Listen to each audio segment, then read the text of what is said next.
Olá, pessoal, boa noite. Então, sejam bem-vindos ao canal da Adriano Fabre para essa aula de Sociologia sobre o conceito de biopolítica em Michel Foucault.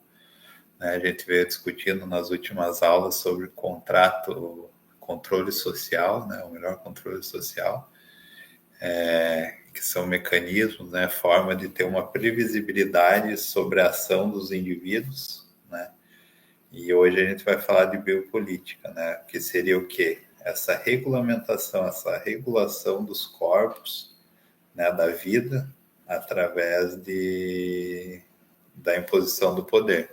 Então, o que é a biopolítica? É o conjunto de técnicas e saberes, como estatística e medicina social, que são usados para governar os seres humanos enquanto espécie biológica, visando otimizar e controlar a vida da população para torná-la mais forte e produtiva.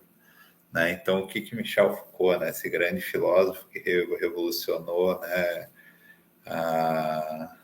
as ideias filosóficas ali a partir da década de 60 e 70, considerado um filósofo pós-estruturalista, pós-moderno, porque ele vem também no esteio de criticar as grandes narrativas que existiam até aquela metade do século XX, sobre a explicação dos fenômenos sociais e das ideias filosóficas.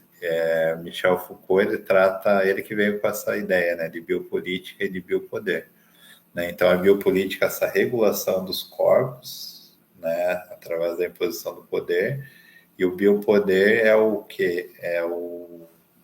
O biopoder é o impacto dessa imposição, dessa imposição do poder, da biopolítica na vida das pessoas. Então, para entender isso, a gente tem que entender como que ele divide o poder. O poder, se a gente entendendo o poder aqui como uma forma de obrigar as pessoas a tomar determinadas atitudes sem necessariamente elas concordarem com isso, ou sem necessariamente estar de acordo com a vontade delas. Então, o que ele fala? Que o poder, antigamente, antes do século, até o século XVII, ele chamou de poder anátomo político, ou a disciplina. E qual que era o lema desse poder? Era o poder exercido pelo soberano, que ele chamou de a macrofísica do poder. Era assim como Marx, achava, definia o poder como que o Estado, o verdadeiro poder estava centralizado na mão do Estado. E até o século XVII, o Estado era o quê? O rei absoluto, o rei soberano. Então, qual que era o lema desse tipo de poder? Era fazer morrer e deixar viver. Então, o rei que decidia se a pessoa ia para a guerra, não ia, se ela ia viver ou não ia. Ele gerenciava, e apontava a hora da morte. Então, ele fazia as pessoas morrer. Por outro lado, a pessoa podia viver, se ela fosse independente das capacidades individuais dela, ela podia viver e deixar a vida seguir. O governo, vamos dizer assim, não influenciava na vida dela, mas na morte, com torturas, execuções públicas, era diretamente influenciada pelo soberano. Qual que era o foco, então, desse poder? Era o corpo do indivíduo, como exemplo que eu dei, de punição e tortura. Era um corpo que era punido e torturado. O símbolo seria a espada do rei, que significava que o poder de tirar a vida, ele que definia. Se ele quisesse, achasse que a pessoa, por determinado motivo, deveria morrer, ela morreria. Inclusive, a execução do crime em praça pública é um exemplo desse poder, que ele chamou de anátomo política, o poder da disciplina. Já a biopolítica, ele fala que começou a partir com o advento do capitalismo, do pós-capitalismo, a partir do final do século XVIII, que ele vai falar o quê? Que o lema é fazer viver e deixar morrer. Qual que é essa diferença? Que o Estado ele passa a direcionar o controle, passa a exercer o maior controle sobre a vida das pessoas, incluindo o quê? Uma disposição do Estado de fazer com que essas pessoas vivam, Um exemplo disso é que o Estado começa a exercer o controle da natalidade, né? O sistema de saúde único, o SUS, por exemplo, é um exemplo de controle da saúde coletiva, né? Então, a preocupação ela passa a deixar essa população saudável, que essa população viva, tenha saúde, para quê? Para que no final das contas ela seja uma sociedade produtiva, né? Porque aí a gente já pensa nos moldes do capitalismo. Para o capitalismo é bom que a sociedade, que as pessoas estejam saudáveis, né? E estejam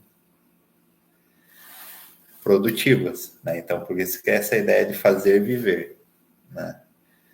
Então, política de moradias, saneamento, longevidade, natalidade, saúde, tudo faz parte dessa biopolítica, né? Como ferramenta desse poder, o que é usado? Daí já seria um poder que sai do macro poder e passa a entrar no micro poder, né? Que são o quê? Pensar o poder como um polvo cheio de tentáculos, né? O polvo, ainda o poder central no Estado, porém ele se ramifica em várias outras instâncias, né? Vários outros tentáculos. E isso, quais são esses tentáculos? Né? Instituições que disciplinam os corpos, como, por exemplo, a escola, né? O aluno bate sinal, tem horário fixo, bate sinal, entra, todos ficam enfileirados, né? Obedecer a sobre-olhar do professor, que ficaria na mesa, com a sua mesa maior, né? Tem o poder de ficar observando, né? E dizendo que, fazendo uma espécie, né, de observação do correto funcionamento da sala de aula, se está adequado como que o sistema quer que funcione. Então, o aluno vai entrar, vai ser uniformizado, né, geralmente, vai cumprir uma série de regras, vai sair no intervalo, vai voltar, só pode ir um por vez no banheiro e tudo isso. Vão ser avaliados de uma maneira padronizada para, no final das contas, dizer o quê? Né, qual que está dentro do planejado, está funcionando dentro de uma normalidade e quem não está acompanhando dentro de uma normalidade.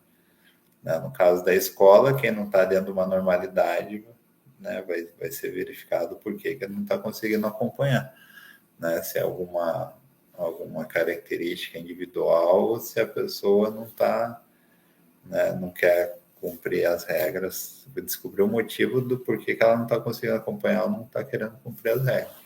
Mas vamos pensar isso em sociedade, quais seriam as outras instituições, né, do que ele chamou daí de micropoder, né, que não é o poder centralizado, são vários tentáculos do poder.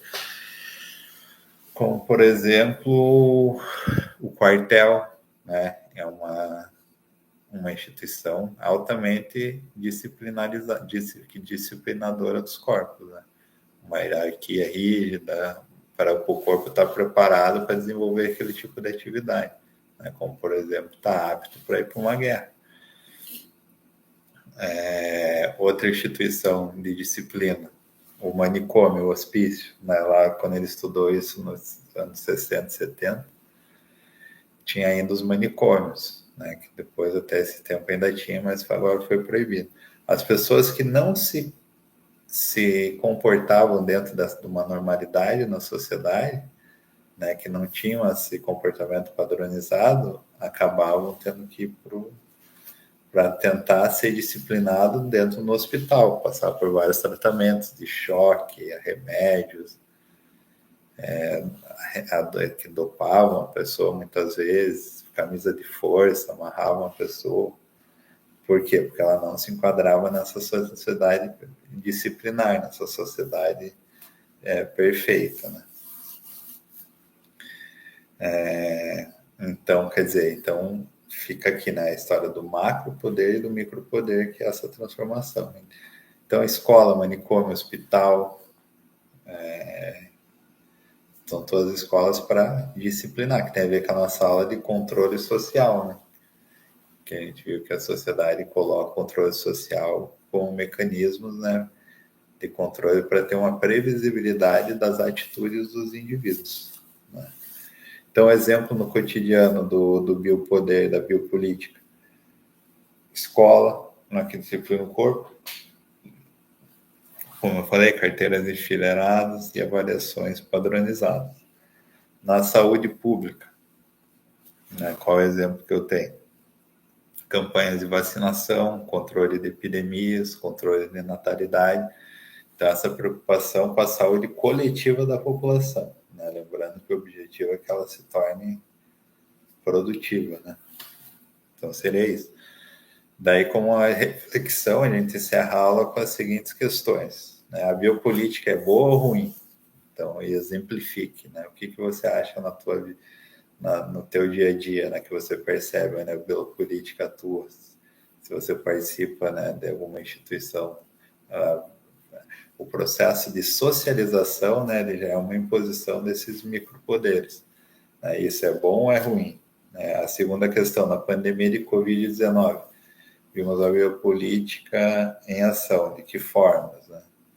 E quando o Estado deixa morrer hoje, né? Hoje em dia, como que o Estado deixa morrer essas pessoas que não estão nesse padrão, né? Nesse padrão saudável e produtivo que ele prega, né? Pense em pessoas que estão marginalizadas, né? Muitas vezes deixadas de lado pelo Estado, né? Ou seja, por falta de saneamento, ou abandonado nas ruas, e por aí vai. Mas por hoje é só, então. Obrigado pelo acompanhamento. Deixe um like no canal e boa noite.